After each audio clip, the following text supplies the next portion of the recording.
Oke, mungkin kita mulai saja ya. Terima kasih teman-teman sudah menunggu. Halo, selamat siang. Perkenalkan aku Blanka. Untuk yang sudah mengikuti online coaching sesi pertama, selamat bergabung kembali. Dan untuk yang baru ikut, selamat datang pada online coaching kita pada hari ini. Di online coaching sesi kedua kita hari ini akan diisi oleh Mas Wanda Wibawanto dengan tema game design. Untuk nanti bila ada pertanyaan dari para peserta bisa ditanyakan di kolom komen dan akan dijawab setelah materi yang disampaikan oleh Mas Wanda akan dijawab setelah materi selesai disampaikan. Mungkin langsung aja kita ke Mas Wanda untuk bisa perkenalkan diri dan langsung memberikan materi yang akan diberikan pada siang ini. Untuk Mas Wanda, persilakan. Baik, terima kasih. Apakah bisa didengar suara saya? Ya, oke. Terima kasih. Bismillahirrahmanirrahim. Assalamualaikum warahmatullahi wabarakatuh. Selamat siang semuanya. Ini semoga tidak ngantuk ya, karena jam-jam siang seperti ini biasanya ngantuk. Namun demikian, saya berharap semuanya bisa mengikuti acara ini dengan baik. Sebelumnya saya ucapkan terima kasih yang sebesar-besarnya kepada panitia penyelenggara yang telah mengundang saya untuk mengisi sedikit materi tentang game design.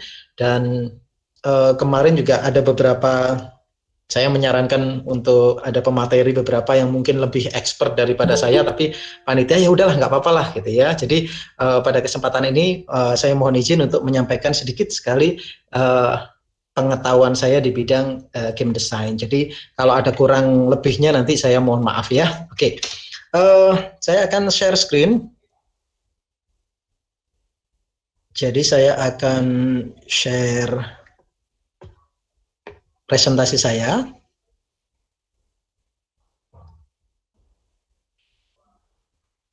Ya, apakah presentasinya sudah bisa dilihat?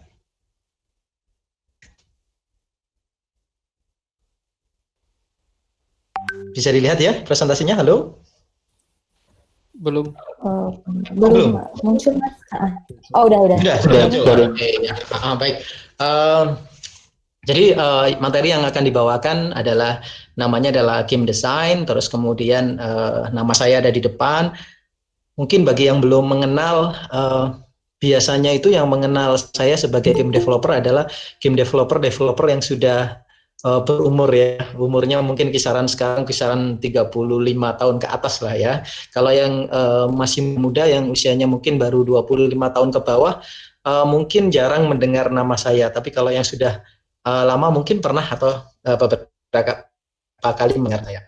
Baik, di sini saya akan membagikan sedikit pengalaman tentang game design, di mana saya sepanjang karir di game design itu saya pernah membuat game DOS. DOS itu disk operating system. Kalau sekarang sudah nggak era lah ya, nggak zaman ya. Sekarang jadi abandonware. Terus kemudian ada era keemasan game flash. Itu waktu tahun 2003 sampai 2012 itu saya membuat kurang lebih 89, bisa jadi lebih gitu ya, sekitar 100 sekian, tapi yang publish ke portal besar itu 89 game. Terus kemudian saya ketika eranya HTML5 itu saya kurang lebih 8 games JS, dan eranya game Unity saya membuat kurang lebih 12 game dari Unity. Jadi ada beberapa sedikit pengalaman, dan perlu diketahui juga saya sebenarnya adalah indie ya. Tim developernya itu sifatnya indie game developer, jadi saya bekerja sendiri. Nah, dengan cara ini maka mode presentasi saya dibandingkan dengan rekan-rekan yang lain itu pasti akan sedikit berbeda, karena kalau saya itu karena lebih cenderung ke saya kerjanya sendirian, nggak pakai tim. Nah, inilah nanti yang akan sedikit membedakan proses pembuatan gamenya. Namun demikian kalau game desainnya kurang lebih sama. Jadi saya akan mencoba untuk menjelaskan apa sih kira-kira game design itu dan bagaimana seorang yang ingin mengawali karir di dunia games itu masuk ke industri yang boleh dibilang saat ini tuh lagi tren, tapi untuk memasuknya itu sangat rumit ya. Saya jelaskan dulu sekilas tentang pengalaman saya di bidang game. Nah, saya memulai karir di bidang game design itu di tahun 1994. Ya mungkin ada beberapa dari rekan-rekan yang di sini yang masih muda, mungkin tahun itu belum lahir mungkin ya. Jadi di tahun 1994 sampai 1995 saya mulai mengenal apa itu yang namanya pemrograman komputer. Jadi komputer waktu itu zamannya masih hitam putih, masih 16 warna gitu ya. Tapi ketertarikan saya adalah saya ingin sekali bisa membuat game dengan menggunakan komputer itu, dengan menggunakan bahasa pemrograman. Dan waktu itu saya mulai dikenalkan oleh guru saya yaitu bahasa Basica waktu itu ya. Nah Basica kemudian saya melanjutkan dengan Quick Basic atau Hip Basic.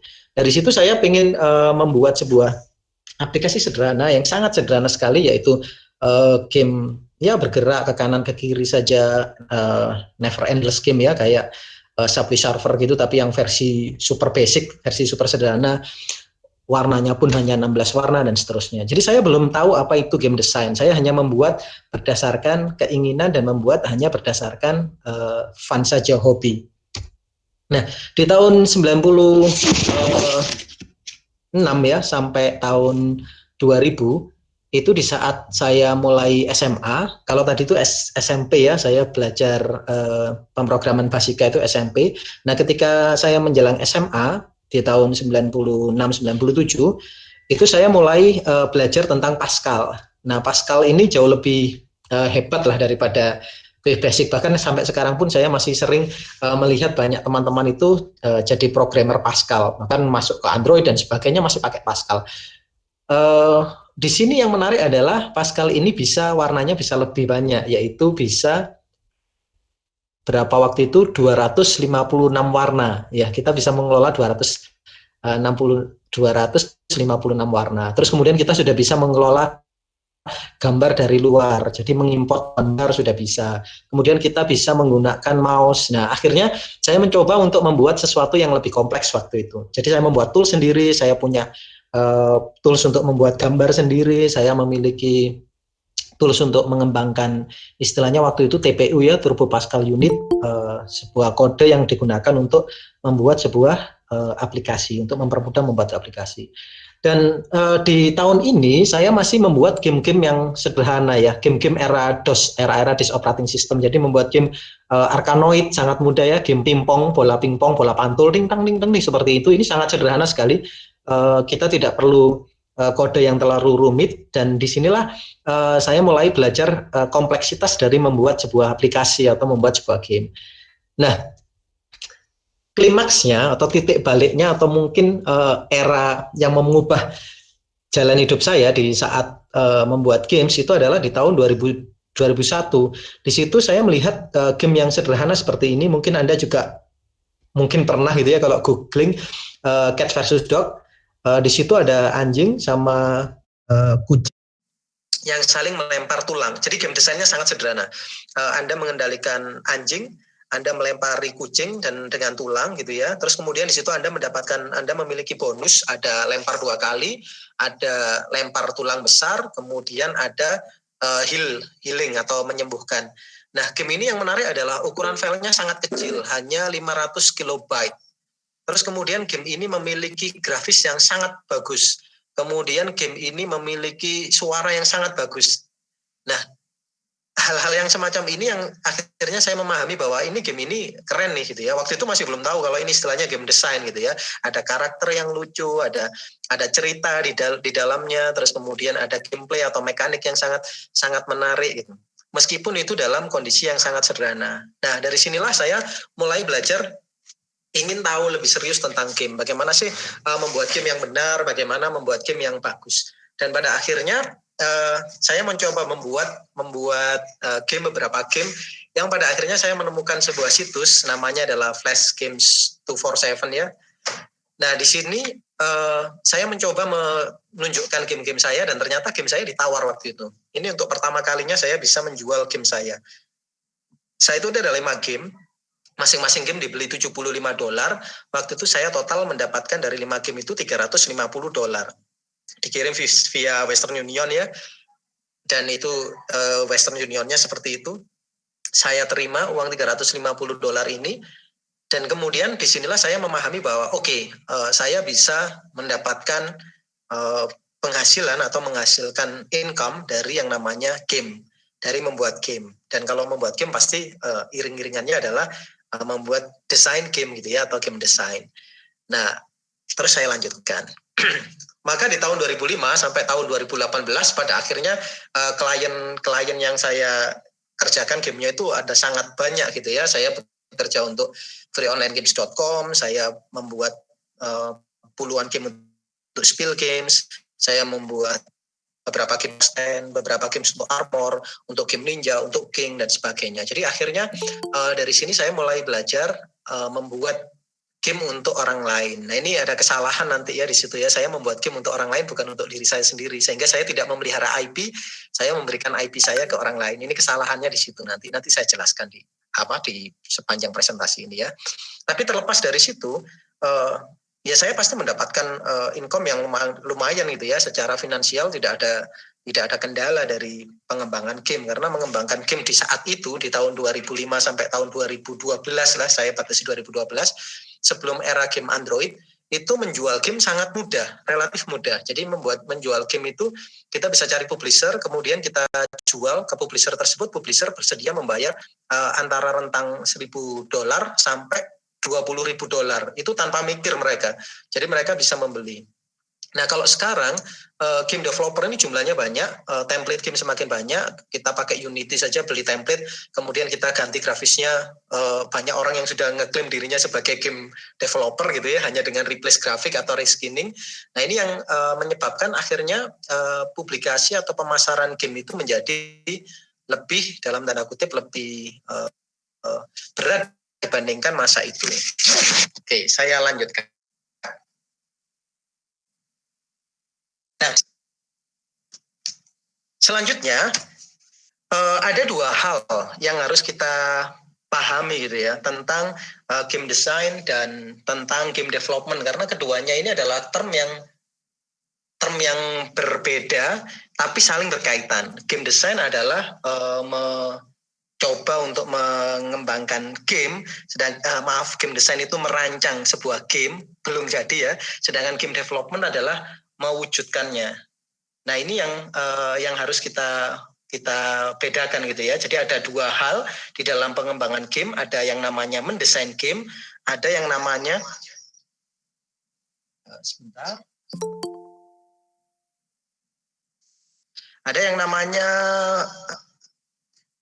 mohon maaf ini double suaranya sebentar.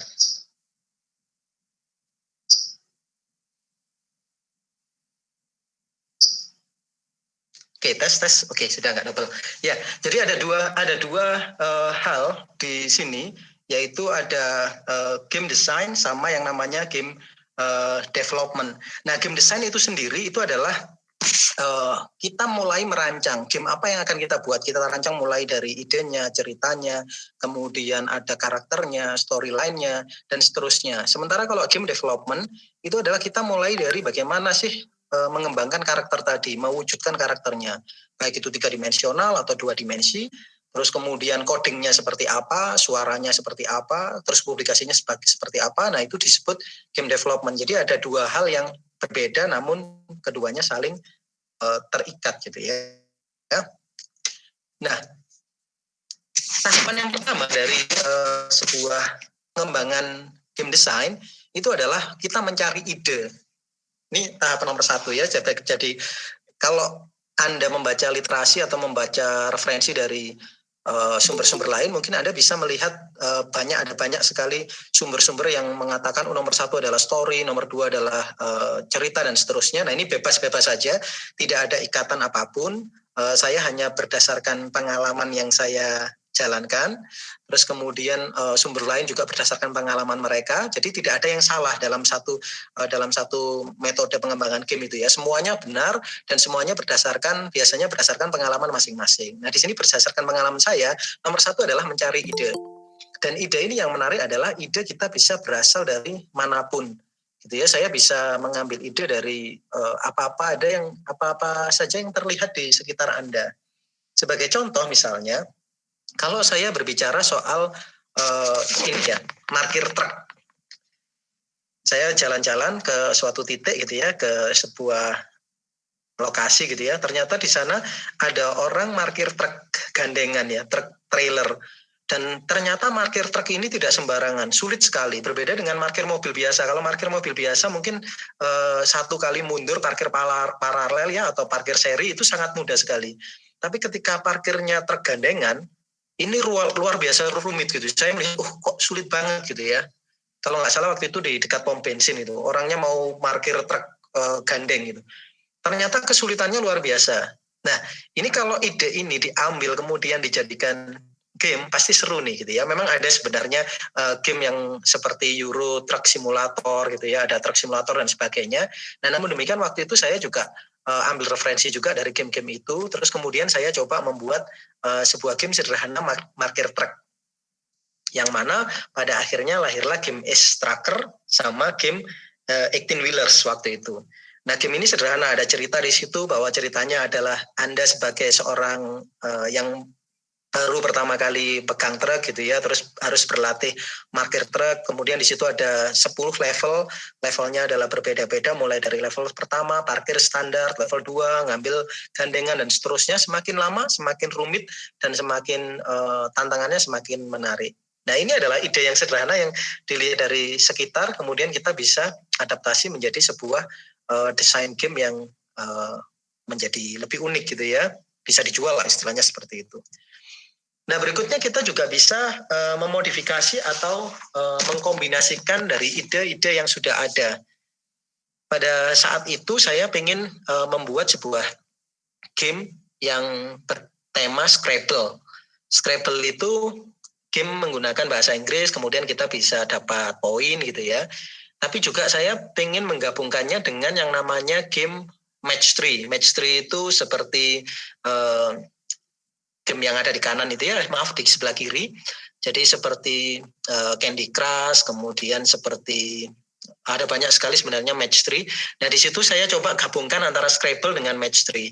Nah, terus kemudian digabungkan lagi dengan game tower defense atau mungkin game peperangan ya. Kalau dulu itu ada game yang buatan saya judulnya itu Strongbow, tapi ada juga yang terkenal itu buatan orang Surabaya ya, Art Logic, namanya Epic War. Nah, saya ingin menggabungkan tiga ide tersebut ya, Scrabble, Match 3 sama game pertarungan seperti itu. Nah, ketika itu dipikirkan, ide ini dikelola, terus akhirnya jadilah game Word Kingdom. Jadi di situ Scrabble, terus Scrabble-nya mendapatkan resources seperti kayu, kemudian daging, kemudian gold dan sebagainya, yang akhirnya untuk membuat pasukan. Dan ketika pasukannya jadi, kemudian bisa perang. Jadi akhirnya goal atau tujuan dari games itu menjadi lebih kaya. Padahal padahal ide dasarnya sama. Ide dasarnya hanya Scrabble, Match 3 sama peperangan gitu ya, tapi digabungkan menjadi satu mekanik yang sederhana. Nah, saya juga pernah membuat seperti Worm gitu ya, game Worm sekitar tahun 97-98 itu ada game Worm, di mana kalau ada peperangan, kemudian kalau kita tembak platformnya bisa berlubang. Kalau sekarang mungkin yang terkenal itu ada Tankstar mungkin ya, dan seterusnya lah. Ada banyak sekali sampel-sampel game seperti itu. Nah, kita juga bisa membuat mengambil ide yang sama, kemudian kita aplikasikan kepada game kita yang baru, tapi kita berikan sedikit sentuhan yang sedikit berbeda. Misalkan kalau di platform War ini saya buat untuk Gamesbook ya, Spiel Games. Itu di situ kita memimpin sebuah pasukan perang. Jadi dimulai dari infanteri, kemudian kita punya ranger, kemudian kita punya light tank, kemudian artillery, heavy tank, kemudian misil dan sebagainya. Yang akhirnya game ini menjadi lebih unik atau lebih berbeda lah, istilahnya berbeda dengan yang sudah ada. Tapi tetap bisa dimainkan, tetap bisa diikuti. Dan retensinya pun juga bisa panjang atau bisa dimainkan beberapa kali gitu ya. Yang harus kita ingat, membuat game itu sebisa mungkin retensi atau daya mainnya itu bisa agak panjang. Dan harus Anda perhatikan saat ini game itu jumlahnya ratusan per hari ya rilisnya itu ya di App Store maupun di Play Store-nya Android. Nah itu banyak sekali game-game rilis. Nah bagaimana supaya game kita bisa naik ke permukaan? Ya nomor satu gameplaynya harus unik, menarik gitu ya. Dan yang kedua keberuntungan, kita juga harus beruntung juga. Nah karena game itu semakin pendek usianya saat ini, maka kita harus mengoptimalkan prosesnya. Jadi prosesnya harus cepat, rilis, kemudian setelah rilis update. Kalau sudah nggak menguntungkan lagi ya buat baru lagi itu. Harus pace-nya harus cepat. Itu dari sudut pandang indie game developer. Tapi kalau developer tim besar itu bisa jadi satu game dikelola beberapa bulan sampai beberapa tahun sampai benar-benar tidak menghasilkan profit lagi. Seperti Angry Bird ya sekarang dulu mungkin masih banyak yang memainkan Angry Bird, tapi sekarang mungkin sudah sepi, harus jadi Angry Bird di seri berikutnya gitu ya. Tapi kalau sudah benar-benar sepi ya harus pakai ide baru. Nah ada beberapa kesalahan dengan dari pemula ya. Banyak sekali pemula itu yang selalu pikirannya itu adalah membuat sesuatu yang wow dari game desainnya. Jadi lebih dari 50% pemula ini riset yang nyata gitu ya, itu selalu ingin membuat game RPG lah atau mungkin game multiplayer online lah gitu, tanpa mengukur kemampuannya sendiri atau tanpa mengukur kemampuan timnya. Nah ini yang harus Anda perhatikan adalah untuk membuat game seperti ini gitu ya, seperti multiplayer atau MMO atau open battle dan sebagainya, open world. Nah itu membutuhkan banyak sumber daya dan membutuhkan modal yang besar dan membutuhkan strategi promosi yang sangat baik. Yang biasanya itu publisher besar yang mampu melakukan itu. Publisher kecil untuk melakukan itu akan terseok-seok ya. Ya bisa, sangat mungkin, tapi akan sangat sulit.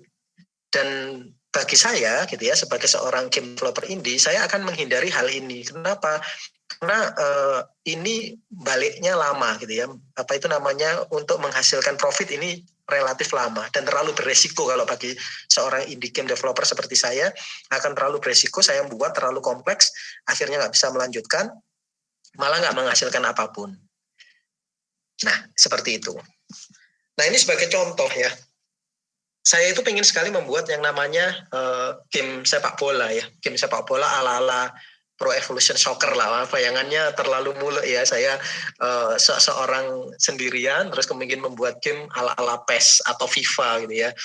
Saya membuat itu mulai dari saya mulai mengenal pemrograman. Saya pengen sekali membuat yang namanya game sepak bola. Jadi dulu ketika tahun 97, 98 sampai 99 itu saya mencoba untuk coding game sepak bola.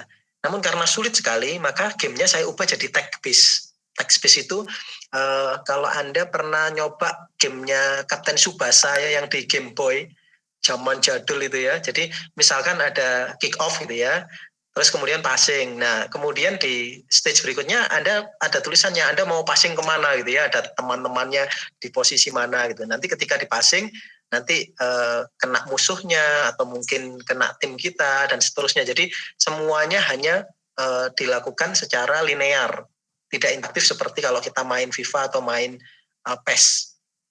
Nah itu tahun 97, 98, 99 saya pengen sekali membuat game sepak bola itu, dan itu belum berhasil. Sampai satu ketika itu tahun 2014, di saat saya ada banyak waktu senggang waktu itu, saya mulai mengcoding sedikit demi sedikit, kemudian mulai mencoba memahami fisikanya ya, bagaimana membuat gerakan parabola di ruangan lingkup 3 dimensi, bagaimana membuat gerakan 22 pemain yang ada di situ. Dari 22 pemain kan kita hanya mengendalikan satu yang aktif gitu ya, sementara yang lain kan bergeraknya via AI-nya game. Nah ini cukup rumit, sampai kalau tidak salah 140.000 baris ya kodenya ya, dan itu masih banyak bug, sampai sekarang masih banyak bug. Nah ini adalah suatu kendala apabila game design kita itu terlalu rumit, terlalu kompleks, keinginan kita terlalu wow, terlalu tinggi, sementara skill saya waktu itu tidak mencukupi sama sekali. Nah setelah jadi ya hasilnya lumayan, saya memiliki beberapa game sepak bola buatan sendiri yang murni dari nol, buatan sendirinya. Jadi tidak template dari Unity atau mana gitu ya. Itu ada ESL, ada Liga Inggris, meskipun lisensinya bukan Liga Inggris ya. Saya pernah ditegur juga soal lisensi. Saya pernah dikirimi surat oleh pemilik lisensinya Liga Inggris ya.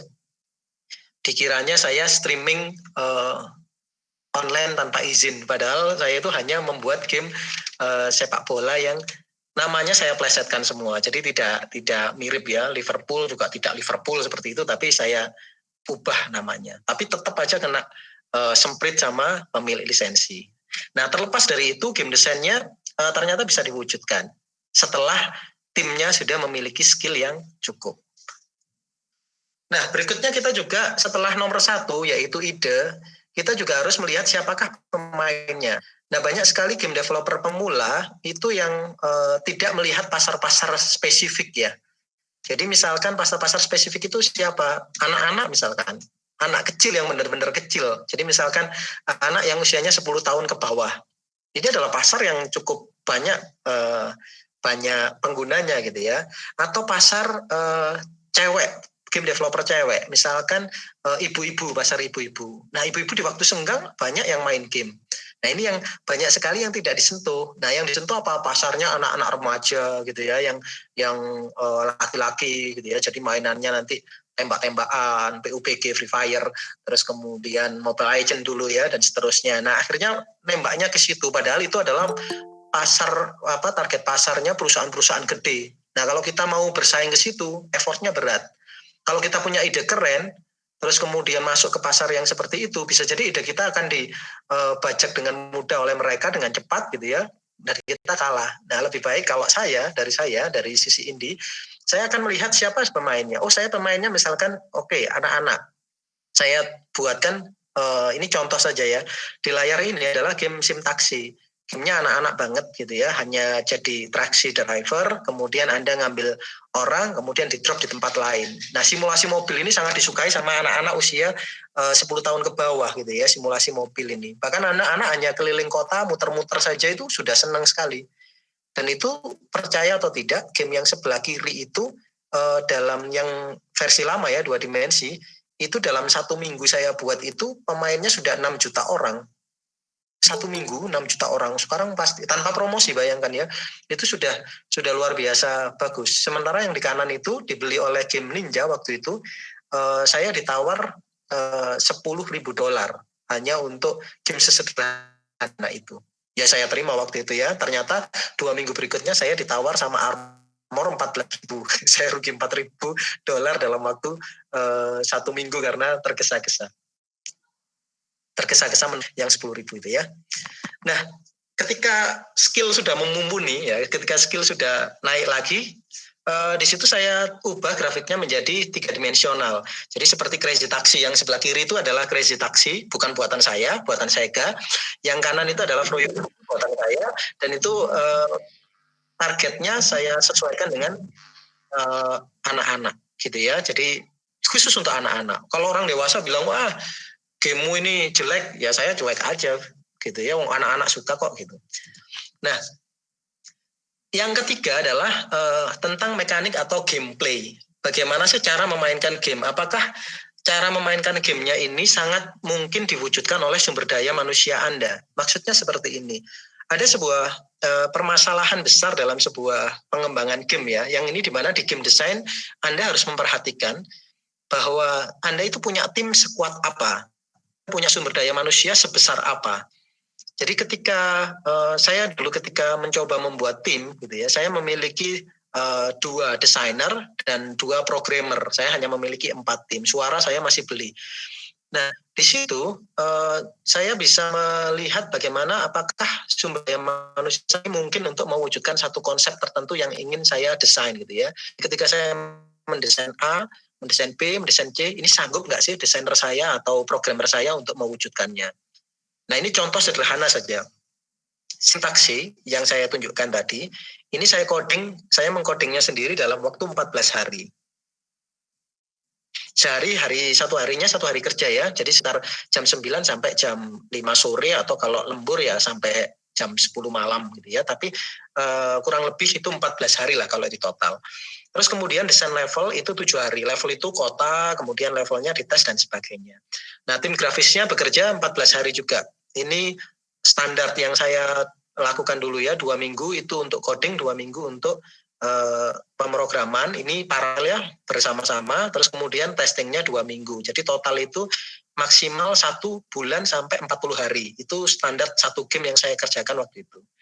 Nah di sini saya dari game ini saya mendapatkan harga $10.000 itu untuk SIM taksi. Dan saya punya beberapa seri, saya punya 6 seri, yang dari 6 seri itu kurang lebih dapat sekitar $30.000 ya, jadi sekitar 400 jutaan lah ya kalau sekarang ya. Nah itu dari game super sederhana seperti ini. Nah bayangkan dengan game yang kompleks ya, saya membuat game judulnya X Gangster 2. Nah ini terlalu ambisius ya, saya mencoba meniru GTA 5 di desain game desainnya ya. Saya kerjakan sendiri semuanya, mulai dari grafisnya, asetnya, kemudian mobilnya, semua pergerakannya saya buat sendiri.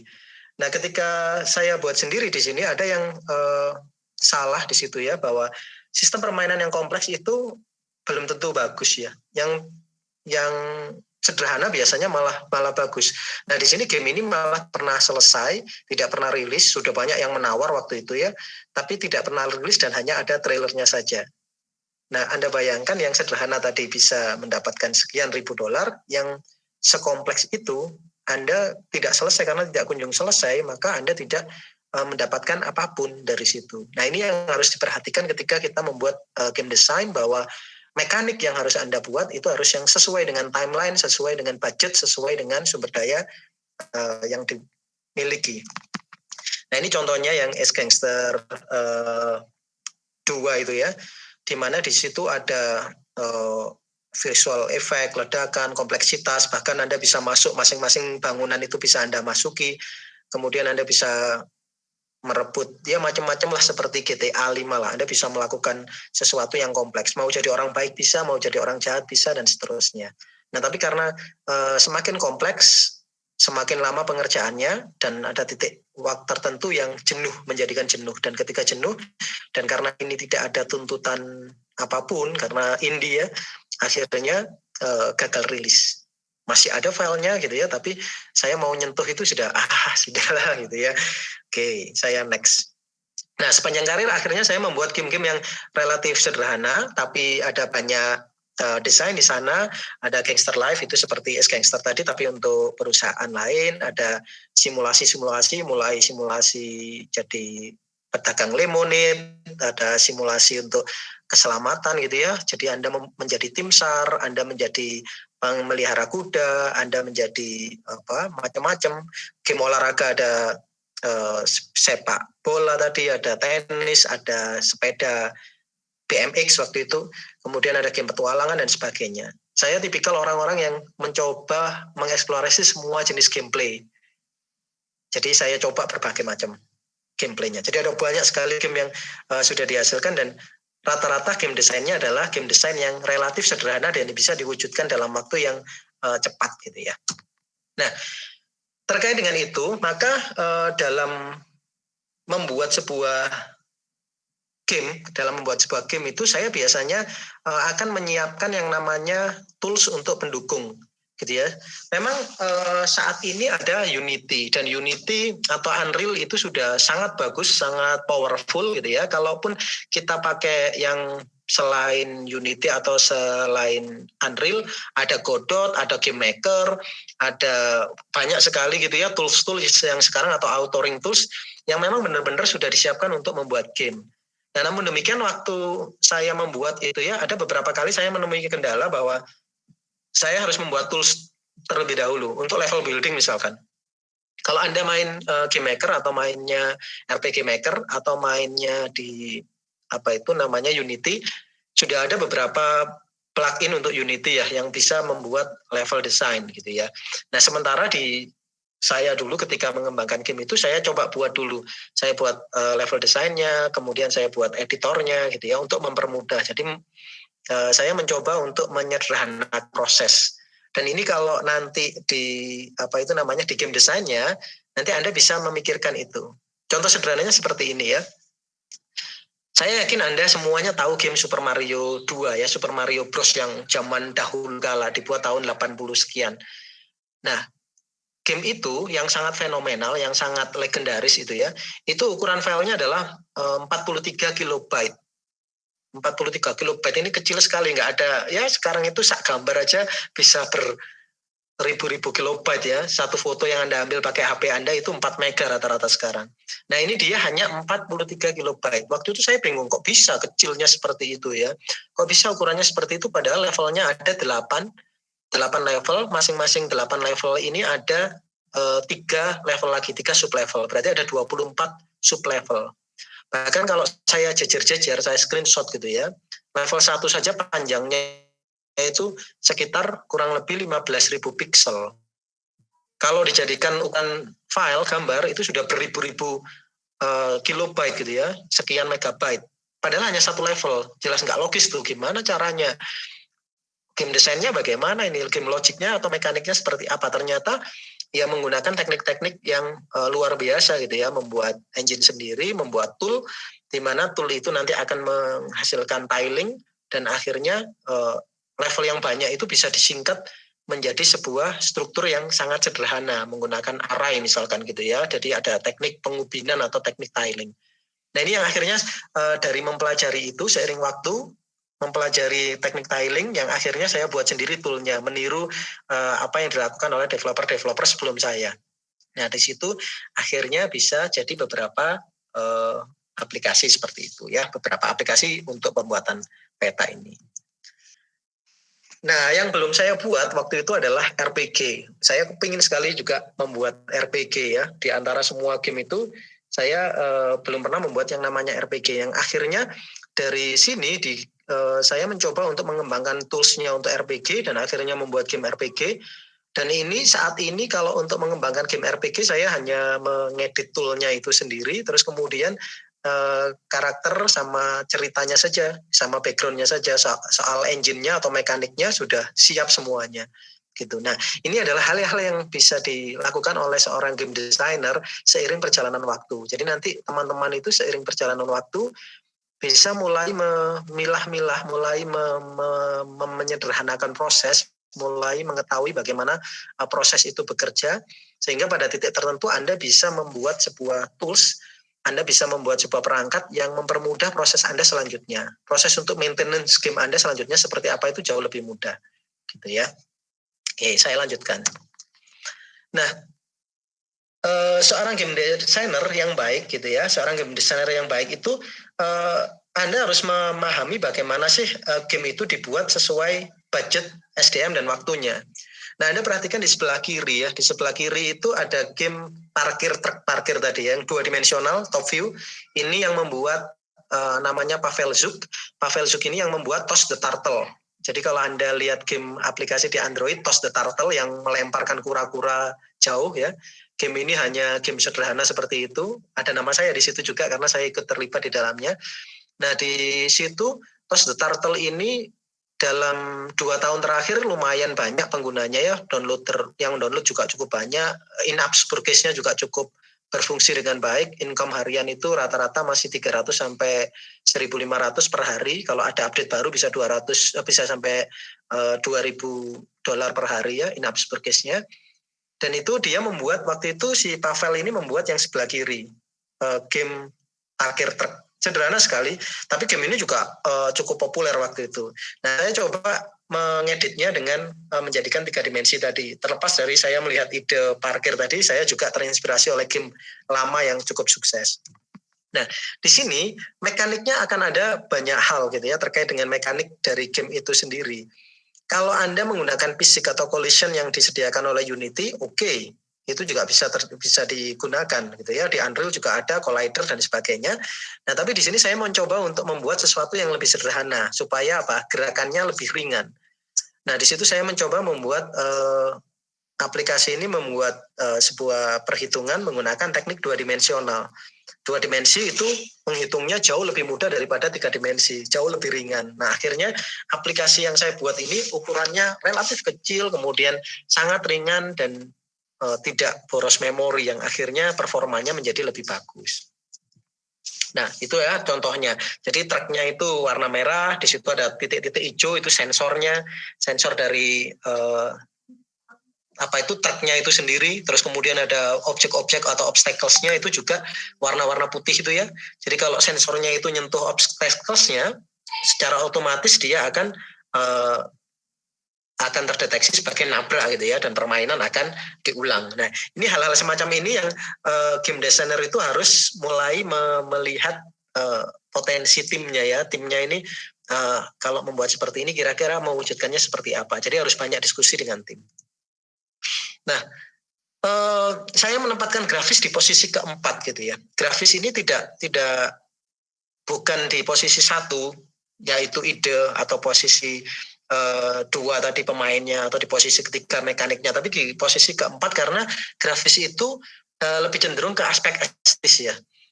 Jadi aspek estetik itu Anda bisa membuat grafis ini sangat bagus, super gitu ya, premium, triple A misalkan, atau Anda mungkin membuat yang super sederhana menggunakan pixel art nggak sederhana ya, pixel art kompleks juga, atau membuat bitmap sederhana dan seterusnya. Nah, ini adalah pilihan dari tim Anda gitu ya, pilihan dari desain. Tapi yang harus diperhatikan bahwa grafik ini akan membuat game Anda menjadi spesial atau unik. Tidak harus grafik itu tidak harus yang high quality, tapi perhatikan teman Anda, tim grafisnya apakah memiliki kemampuan grafik yang unik, yang spesial gitu ya. Nah, Anda memanfaatkan kespesialan itu. Nah, nantinya akan ada yang namanya tim desain grafis juga harus memikirkan teknik atau implementasinya. Misalkan saya sudah membuat yang sepak bola tadi ya. Yang sepak bola tadi saya membuat karakter di 3D Max itu menggunakan kurang lebih 1.200 segitiga budgetnya ya. Sementara kalau untuk PS 5 sekarang sudah tidak terbatas ya budgetnya.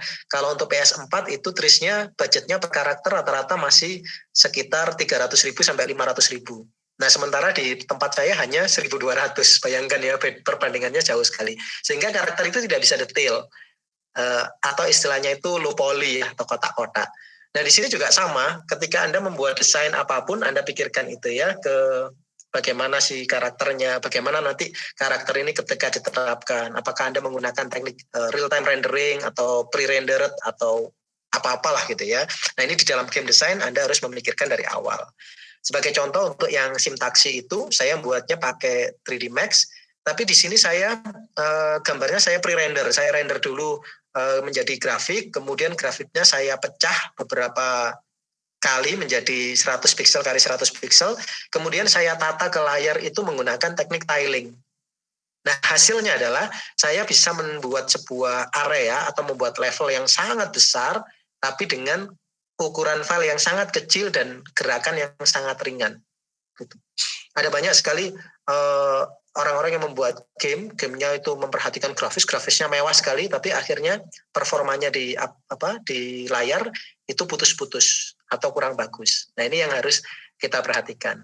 Kita juga perhatikan juga nanti konsumen saya mau menggunakan apa nih, menggunakan HP kah, atau menggunakan PC kah, atau menggunakan konsol. Nah, itu nanti kita perhatikan targetnya mana yang diutamakan, dan disitulah kita bisa melakukan optimalisasi. Oke, saya coba next lagi. Nah, dalam membuat sebuah grafis, di situ saya menampilkan yang namanya referensi ya. Saya membutuhkan yang namanya referensi. Ini adalah grafis yang saya ambil dari game saya yang namanya Astro Farmer. Kalau Anda sudah beli PS5, ada yang namanya Astro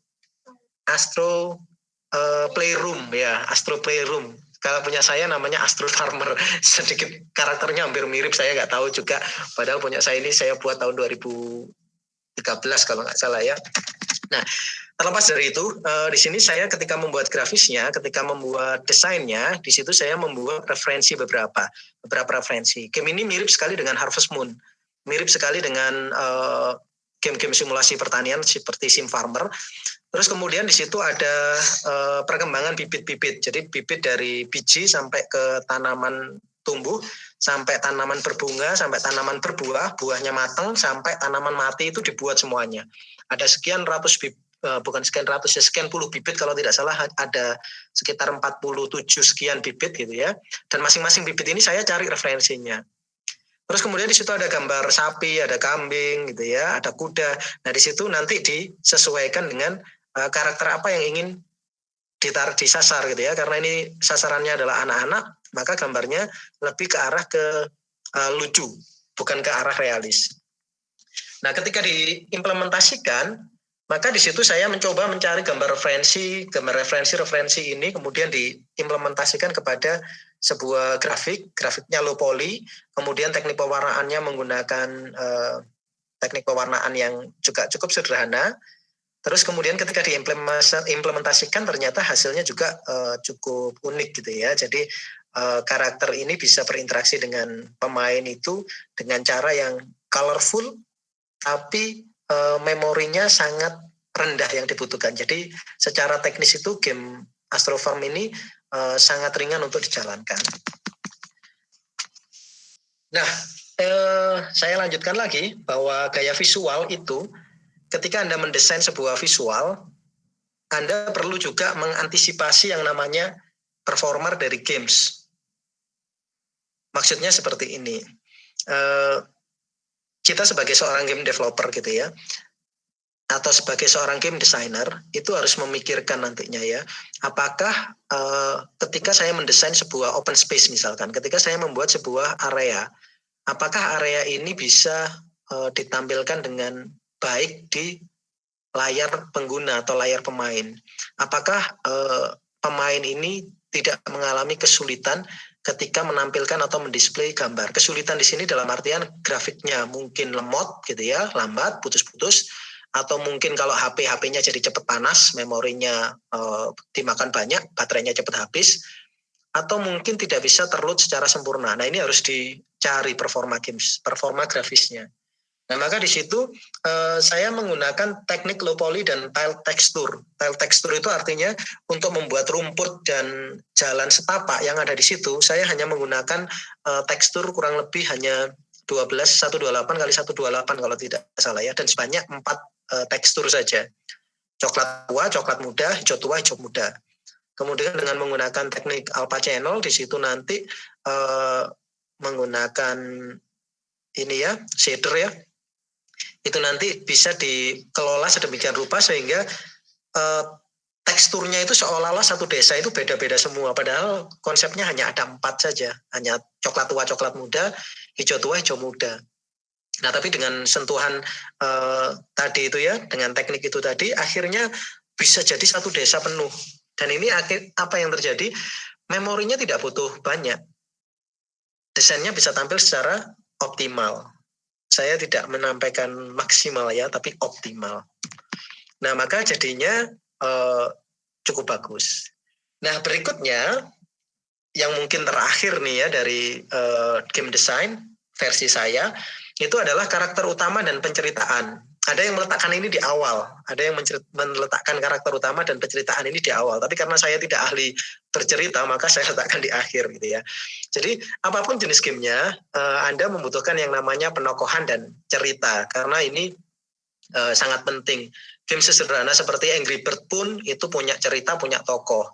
Flappy Bird punya cerita, punya tokoh gitu ya. Maka di sini Anda harus membangun cerita itu supaya orang-orang itu menjadi tertarik gitu ya, game Anda menjadi pembeda dari game lain. Nah di sini contoh nih ya, yang di layar Anda itu ceritanya si Astro Farmer itu adalah petani yang berusaha untuk membudidayakan tanaman itu dengan cara organik di planet baru. Jadi pakaiannya astronot, tapi dia mencangkul gitu ya. Ini kan ironi sekali sebenarnya, tapi ya enggak masalah gitu. Terus kemudian datang aliennya bercerita tentang kenapa kok bumi itu rusak, karena orang-orangnya menggunakan pupuk buatan dan seterusnya. Terus kemudian kamu di sini nggak boleh pakai pupuk buatan, jadi harus pakai pupuk organik. Maka kamu harus kalau memelihara ayam, memelihara sapi, kotorannya harus dikumpulkan untuk dijadikan pupuk organik dan seterusnya. Nah dari situ nanti terbentuk sebuah konsep yang mungkin bisa dipahami oleh pemain. Nah, dari konsep-konsep itu divisualisasikan ya. Jadi kalau misalkan ini memang konsepnya mirip Harvest Moon ya, sangat mirip dengan Harvest Moon. Tapi di sini kotorannya bisa diubah jadi pupuk. Terus kemudian kalau ada serangan tikus, hama tikus, kalau ada serangan hama tikus maka Anda harus mencari predator alami dari tikus, yaitu yaitu burung hantu gitu ya.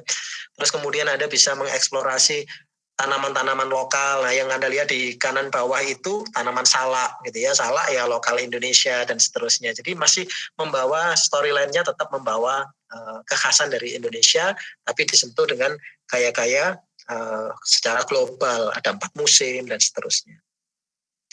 Nah, ini yang GTA dulu ya, yang Gangster Life gitu ya. Saya berusaha untuk menirunya. Yang atas itu yang versi 2 dimensi, top view, saya buat seperti itu. Yang bawah yang 3 dimensional. Konsepnya sama. Anda perhatikan yang atas itu juga penggerbekan oleh polisi dari atas, yang bawah penggerbekan polisi dengan teknik 3 dimensional. Tapi dua-duanya memiliki feedback yang berbeda-beda, memiliki pengguna yang berbeda-beda, dan memiliki respon yang berbeda-beda juga. Jadi cerita, gambar, grafis itu saya letakkan di posisi yang bawah, sementara yang atas-atas tadi adalah idenya justru. Nah, yang bagian ke-6, ini terakhir, mohon maaf, yang terakhir yang ini, yaitu adalah sound, background, kemudian musik, sama candy eye.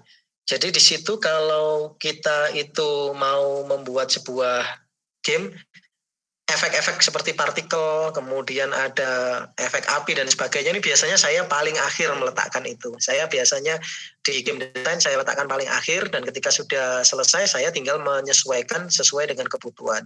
Apakah saya itu butuh menambahkan partikel yang seperti ini atau seperti itu dan seterusnya. Nah, dari situ nanti saya juga bisa mengukur, karena partikel ini pasti butuh memori yang lebih besar gitu ya. Jadi saya bisa mengukur sejauh mana aplikasi itu bekerja berdasarkan partikel yang saya tambahkan. Kalau penambahan partikel itu menjadi lebih berat, saya kurangi lagi. Seperti itu. Sehingga saya letakkan di posisi yang agak terakhir. Nah, setelah game designer itu sudah membuat atau menuliskan dalam format dokumen ya, biasanya ada yang namanya game design dokumen ya, GDD maaf, game design dokumen. Nah, di situ nanti dituliskan secara detailnya, maka ada banyak orang yang akan terlibat di situ. Mulai dari programmer, ilustrator, kemudian digital artist baik 2 dimensi maupun 3 dimensi, UI, sound artist, tester, publisher dan sebagainya untuk mewujudkan game. Nah, di dalam pengembangan game yang tim, maka akan sangat enak gitu ya. Kalau tim semuanya akan dibagi-bagi sesuai dengan porsinya masing-masing.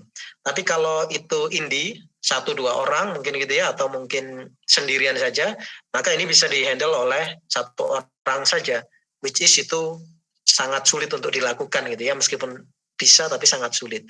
Dan waktunya pasti akan lebih panjang. Nah, oleh karena itu saya menyarankan bagi rekan-rekan di sini versinya tim, dan alhamdulillah sudah tim memang ya. Nah, selanjutnya ada yang namanya ide dan kreativitas tadi. Terus ada yang namanya sentuhan fun, sentuhan kesenangan ya. Karena game harus fun, harus senang. Yaitu dari segi gameplay, dari segi penokohan, dari segi penceritaan. Tapi Anda harus memperhatikan yang namanya waktu untuk merealisasikan. Anda harus memperhatikan sumber daya apa yang Anda miliki. Sehingga ketika game itu jadi, maka game ini harus syaratnya nomor 1 adalah mudah dimainkan, sulit dikalahkan gitu ya. Jadi mudah dimainkan itu ya mainnya enak saja, gampang gitu ya. Tapi untuk jadi master, wah prosesnya panjang. Jadi game itu daya tahan untuk dimainkannya panjang. Ada beberapa game yang saya mainkan di Android maupun di Apple gitu ya. Ketika saya memainkan beberapa waktu, saya merasa terlalu sulit, akhirnya saya berhenti memainkan itu. Ada juga game yang ketika saya mainkan, game ini terlalu boring gitu ya, karena itu saja. Nah, Anda harus mencari yang ada tepat di tengah-tengah itu. Gimana game itu ketika titik tertentu orang mulai bosan, Anda menghadirkan sesuatu yang baru. Jadi ketika dia itu dikira-kira sudah bosan, ada sesuatu yang baru lagi, sehingga dia itu tidak cepat bosan dan akhirnya memainkan game Anda lebih lama, usia gamenya lebih lama. Dan pada akhirnya kalau itu terjadi, maka profitlah yang bisa kita dapatkan. Nah, jadi ketika Anda ingin mengembangkan game, kita akan mulai dari idenya. Idenya sudah punya, kita akan lihat tim pengembangnya. Punya nggak tim pengembangnya, sendirian atau banyak, terserah. Terus kemudian di situ ada game design yang saya jelaskan mulai dari ide, kemudian siapa yang main, kemudian mekaniknya seperti apa, grafisnya seperti apa, kemudian ada tokoh dan penceritaan, dan yang terakhir Candy Eye, BGM, dan sesuatu yang membuat game Anda menjadi lebih detail, lebih menarik. Dan pada akhirnya diberikan kepada tim pengembang, sampai tim pengembang jadi dites, sampai setiap hari dites gitu ya, dicari kelemahannya, dicari kelebihannya, dan ingat kuncinya dirilis cepat-cepat ya. Kalau sekarang ya, kenapa harus dirilis cepat-cepat? Kalau Anda terlambat, mungkin Anda akan diambil idenya oleh orang lain. Jadi rilis secepat mungkin, nanti dapat feedback, dicaci maki itu nggak apa-apa gitu ya, dicaci maki via komentar itu sudahlah, nggak masalah gitu ya, tidak perlu diambil hati, tapi justru diambil positifnya, dicari, kemudian dijadikan yang namanya referensi supaya karya Anda menjadi lebih baik, dan lebih baik. Nah, itu materi game design yang saya sampaikan, mungkin nanti disambung sama tanya jawab saja gitu ya. Itu ada email saya sama nomor WA saya apabila Anda membutuhkan. Jadi Anda boleh tanya jawab apapun, Anda boleh tanya email, terserah lah gitu ya. Saya sangat fleksibel, saya sangat terbuka untuk siapapun yang ingin bertanya tentang game ataupun tentang desain, apapun itu boleh. Oh ya, saya tadi juga belum bilang ya, kalau saya sebenarnya dosen DKV sekarang ya, saya dosen desain komunikasi visual. Saya S2-nya dulu ngambilnya game design di ITB gitu ya. Jadi ya sedikit akademis lah gitu ya, bisa juga sedikit akademis. Jadi tidak melulu soal teori industri, tapi teori akademisnya juga bisa dibahas gitu ya. Itu saja dari saya yang bisa saya sampaikan. Mungkin ada salah kata atau mungkin ada salah referensi atau mungkin ada yang ingin Anda bantah atau ingin Anda perkuat. Saya sangat terbuka untuk sharing pada kesempatan kali ini dan kita bisa diskusi lebih panjang. Saya akhiri dulu sesi presentasinya ya. Assalamualaikum warahmatullahi wabarakatuh. Kita lanjutkan mungkin nanti dari sisi diskusi. Terima kasih. Oke Mas Wanda, terima kasih banyak untuk materi yang disampaikan. Mungkin dari teman-teman ada yang ingin bertanya kepada Mas Wanda? Kalau ada pertanyaan bisa chat di kolom komen ya.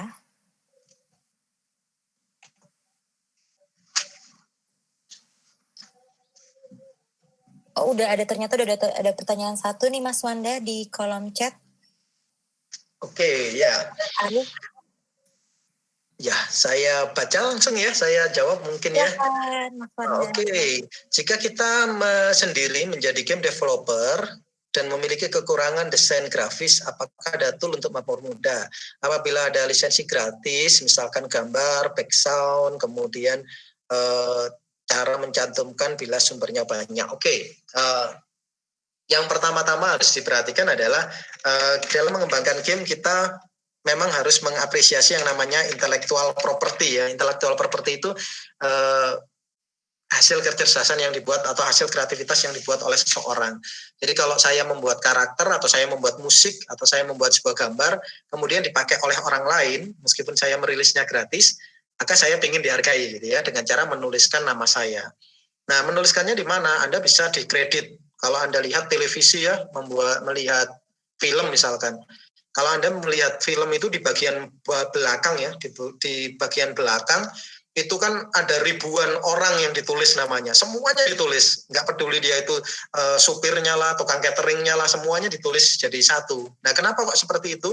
Itu untuk mengapresiasi yang namanya intellectual property. Maka apabila kita menggunakan aset gratis, misalkan kita dapat game Ayo misalkan ya, ada banyak sekali kan ya aset gratis sekarang, free pick dan sebagainya. Nah itu ketika Anda menggambar, Anda mendapatkan sebuah file sumber, langsung Anda tuliskan sumbernya dari mana. Nanti di game Reddit bisa Anda letakkan di halaman terpisah, Anda tulis saja si nama-namanya itu ya, banyak sekali. Nah itu caranya. Namun ada namunnya di sini. Ketika Anda sudah mulai berkembang ya, semuanya itu ada tahapannya, Mas. Saya dulu ketika awal-awal membuat game ya, gambar saya jelek gitu ya. Saya orangnya sains banget gitu. Tapi ketika masuk S1, saya S1-nya di kafe seni banget gitu. Jadi akhirnya harus pindah haluan dari sains ke seni. Nah, di seni saya belajar menggambar. Nah, ketika saya belajar menggambar, saya menemukan teman-teman saya, ada rekan-rekan itu yang gambarnya lebih bagus dari saya.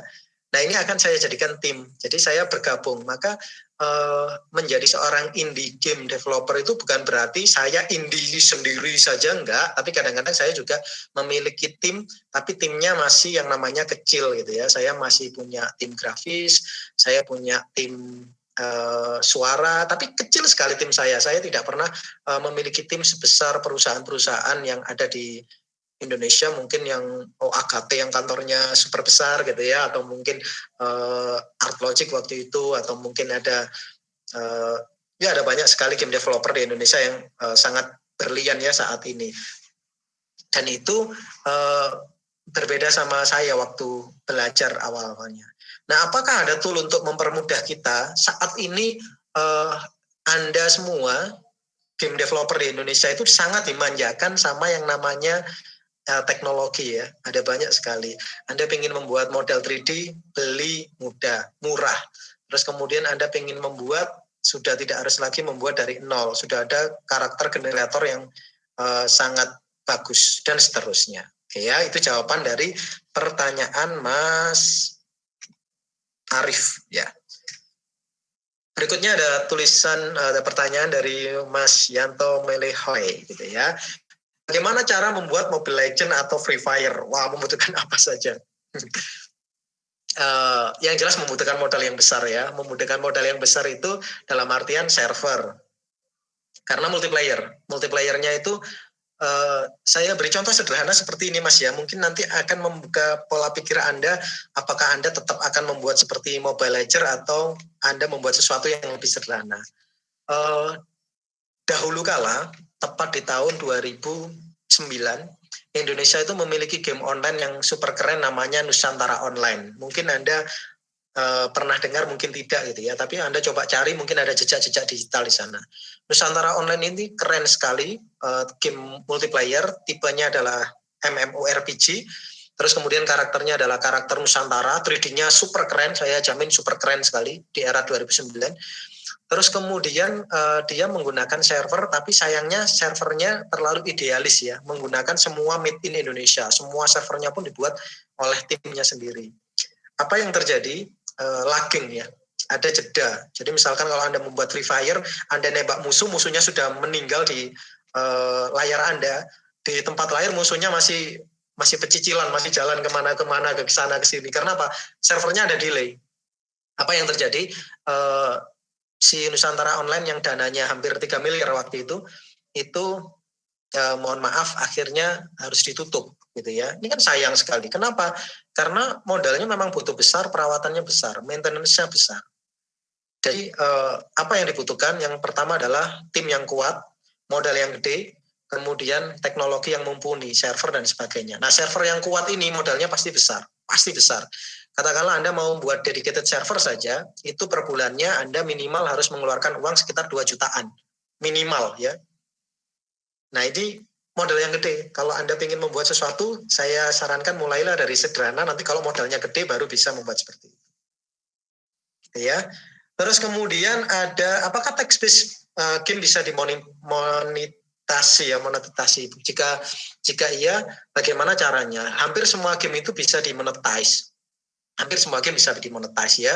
Bahkan yang namanya text game.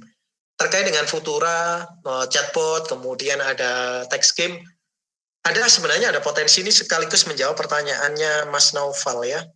Ada yang menarik dari text game ya. Text game ini ada sesuatu yang unik juga. Text game punya konsumen yang unik juga. Text game tidak membutuhkan resources yang terlalu banyak gitu ya. Misalkan Anda harus download banyak hal gitu ya, terus kemudian baru bisa main, Anda harus instalasi sesuatu, enggak. Tapi kalau sekarang itu lebih cenderung ke chatbot ya. Tapi di situ dari chatbotnya itu Anda bisa menghasilkan sesuatu yang unik seperti visual novel. Visual novel itu Anda bisa Anda pernah nggak ini ya, era Anda mungkin pernah nggak baca buku horor judulnya Goosebumps ya. Kalau di zaman saya dulu waktu kecil, saya sering kali menemukan novel judulnya Goosebumps ya. Goosebumps ini menurut saya adalah tech piece banget gitu.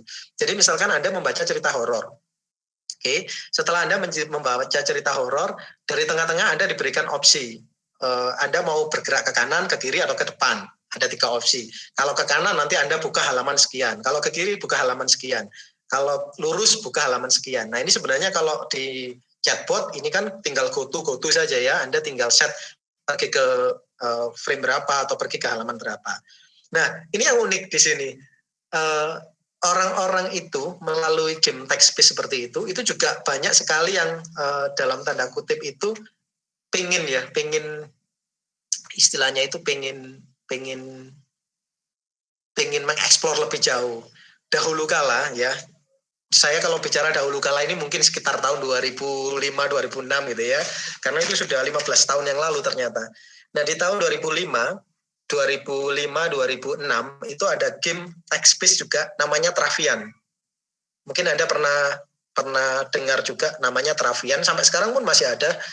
Nah, Travian ini adalah sebuah game yang dalam tanda kutip hanya teks saja. Grafiknya pun sangat sederhana sekali. Jadi di Travian ini misalkan gini, saya akan menguasai sebuah daerah ya, posisinya misalkan koordinatnya 9,9.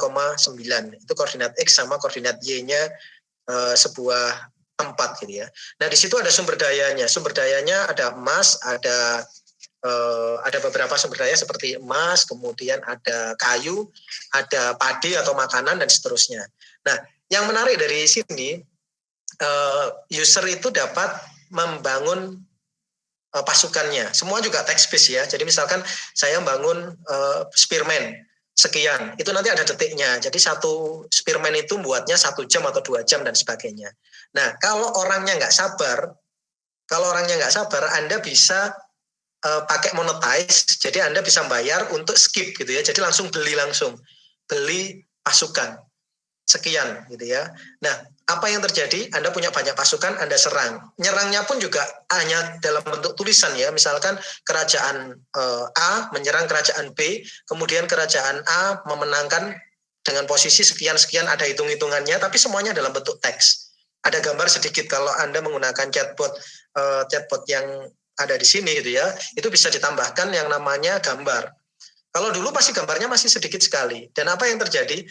Monetize yang seperti tadi itu, kebetulan saya tahun 2006 itu mengelola game yang seperti itu ya, text-based yang seperti itu, via website, bukan via HP. Seperti Travian juga, itu ternyata satu hari keuntungannya itu hampir $500 per hari ya. Jadi ada orang yang beli $5, ada yang beli $10, ada yang beli sekian dolar gitu ya. Bahkan yang ada yang Eden ya, kalau menurut saya mungkin ya ada, kalau Travian itu text based Mas ya. Travian itu text based. Jadi kalau seperti Travian itu bisa disebut sebagai text based game karena Anda nggak kelihatan sama sekali semuanya. Text based itu nggak melulu teks ya, nggak hanya teks saja. Tadi text based juga dikasih apa itu namanya gambar juga bisa. Tapi semuanya base-nya adalah teks sebenarnya. Kalau dulu juga ada di Indonesia apa ya yang namanya saya sampai lupa gitu ya. Tahun 2002-an itu juga ada game di Indonesia. Saya lupa namanya lah. Ada juga seperti Travian. Nah dari situ itu juga dimonetize bisa. Ya, produknya boleh dibilang itu bukan premium ya. Kalau saya malah bilangnya itu in-app purchase ya. Misalnya gini, kalau Anda main game saya kalau game COC ya, Clash of Clans ya. Kalau yang seperti Travian itu kan Clash of Clans. Nah, di Clash of Clans itu COC, kemudian Anda pengen membuat sebuah bangunan. Nah, bangunan ini biar cepat, Anda kan biasanya pakai diamond ya. Untuk skip ya, Anda membuat game apapun lah, ada game-game yang sekarang itu kalau bangun, kemudian time base, ada waktunya, kemudian Anda ingin skip waktu itu, Anda pasti menggunakan yang namanya diamond. Nah, diamond ini ketika Anda pakai, diamond ini belinya pakai uang beneran gitu ya, disebut sebagai in-app purchase. Nah, pakai uang beneran ini sama seperti Toss the Turtle tadi lah, Anda pengen punya pelontar yang lebih keren, ya Anda gitu ya. Anda pakai pelontar yang murah, ya boleh, gratis. Tapi kalau pelontarnya lebih keren, ya Anda bisa belinya pakai uang beneran, pakai premium. Ya, dari situlah Anda bisa menghasilkan bisa memonetize dari aplikasi itu. Nah, TechSpace juga sama dong. Anda bisa membuat seperti itu. Saya kasih contoh sederhana seperti ini. Anda misalkan buat TechSpace sepak bola misalkan ya. Misalkan TechSpace sepak bola, siapa nih strukturnya pemainnya? Nah, Anda bisa beli pemain bahkan kalau Anda lihat game manager sepak bola sebelum tahun 2002 ke bawah, itu game sepak bola manajer sepak bola semuanya itu text-based, tidak ada satupun yang real time seperti kalau sekarang football manager gitu ya. Kalau Anda lihat football manager yang sekarang sudah kelihatan orangnya main, atau kalau Anda main FIFA atau main PES yang mode manager itu juga Anda bisa kelihatan langsung gitu ya pemainnya. Tapi kalau yang zaman dahulu itu semuanya text-based. Jadi text-based itu seperti kalau Anda nonton live-nya sepak bola saat ini ya Liga Inggris, tapi lewat situsnya Liga Inggris. Itu kan nggak ada gambarnya ya, Anda hanya melihat teksnya. Jadi ini passing, menit sekian dia passing, menit sekian dia passing, menit sekian dia shooting, menit sekian shooting kena tiang dan seterusnya, corner. Nah itu text based. Terus kemudian tiba-tiba Anda ingin membeli pemain yang elit, sementara uang Anda tidak cukup. Kalau Anda menang, Anda dapat uang, tapi uang Anda belum cukup. Nah, bagaimana supaya uangnya Anda cukup? Anda belinya pakai apa? Uang beneran. In-app purchase lagi. Ya bisa-bisa saja text-based, tapi menggunakan yang namanya monetize. Jadi sangat fleksibel sebenarnya. Ada banyak sekali contoh yang bisa digunakan untuk membuat text-based yang sifatnya seperti itu. Nah, itu jawabannya. Jadi mulai dari Travian, kemudian dari Cio Dewa ya, itu sama. Nah, itu ada pertanyaan yang menarik itu dari Mas Naufal tadi ya. Apakah trennya ke depan text-based itu seperti apa? Kita nggak bisa memprediksi kalau sekarang ya. Kita nggak bisa memprediksi yang namanya tren games ya. Games itu trennya pasti akan dinamis sekali. Percaya atau tidak, di tahun 2001 sampai 2012 semua orang menggunakan yang namanya web base ya. Web base basicnya waktu itu Flash. Unity juga ada, tapi Unity web base, ada Shockwave web base dan sebagainya. Kalau sekarang jadi HTML5 di website. Nah, ketika itu terjadi, siapa yang sangka game-game itu game-game muda, game-game developer muda yang kecil-kecil yang masih ya game sederhana itu omsetnya bisa mengalahkan perusahaan-perusahaan besar. Jadi kalau Anda lihat perusahaan-perusahaan besar seperti EA Sport kayak gitu ya waktu itu ya, ada perusahaan-perusahaan super besar itu rata-rata kalah dengan perusahaan kecil waktu itu. Nah, tiba-tiba saja saat ini game itu hilang begitu saja gitu ya. Web-based itu tiba-tiba berkurang drastis, pindah trennya menuju ke game Android. Game Android muncul game yang sederhana-sederhana saja. Tiba-tiba trennya bergeser menjadi multiplayer online tapi via Android.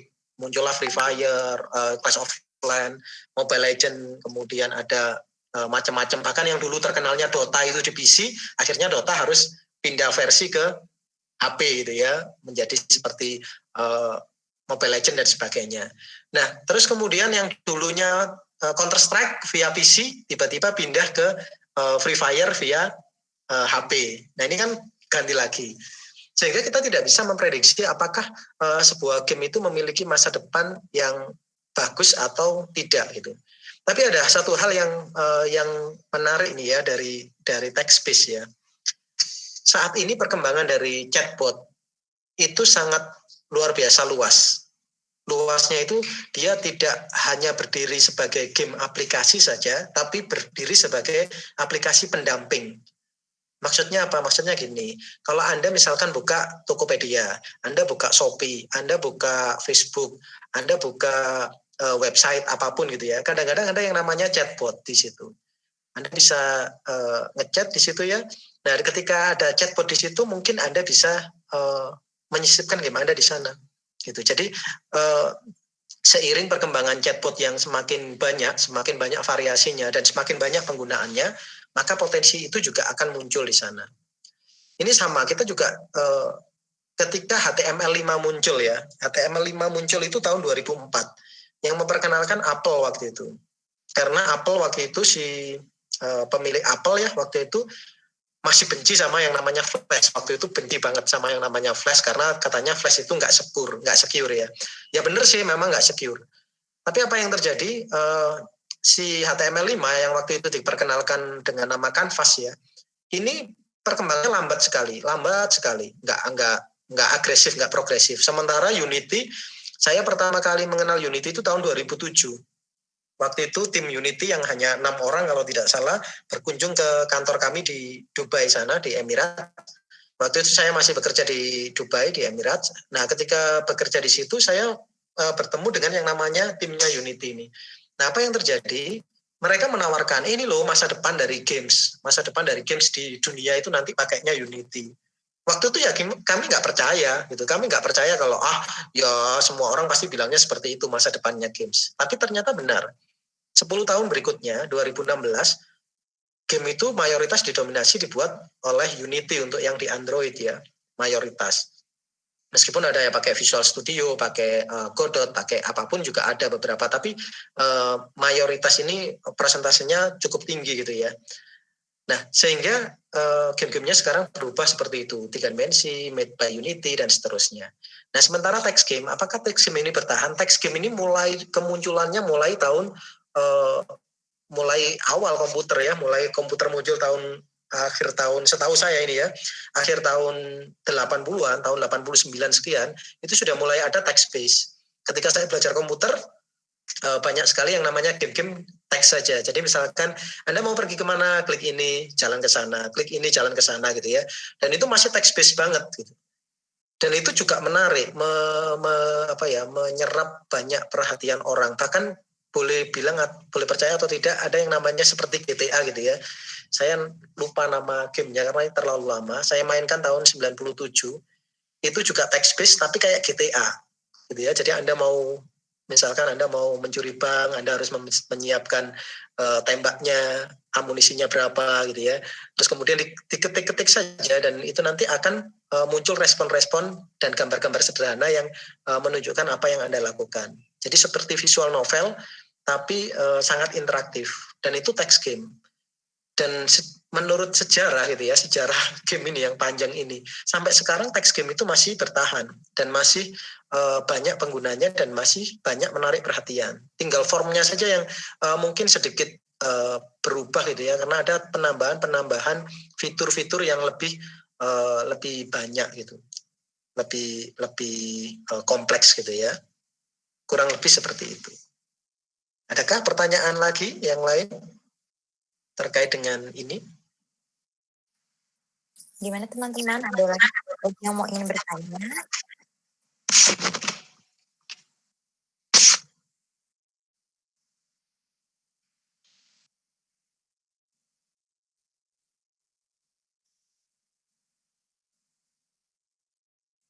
Ya. Mungkin sudah cukup kali ya Mas Wanda. Kalau tidak ada yang bertanya juga tidak apa-apa. Tidak ada yang bertanya juga tidak masalah ya. Mungkin nanti kalau ada yang mau, jadi ada nanti bisa ke WhatsApp atau ke email Mas Wanda yang tadi diberikan ya Mas ya.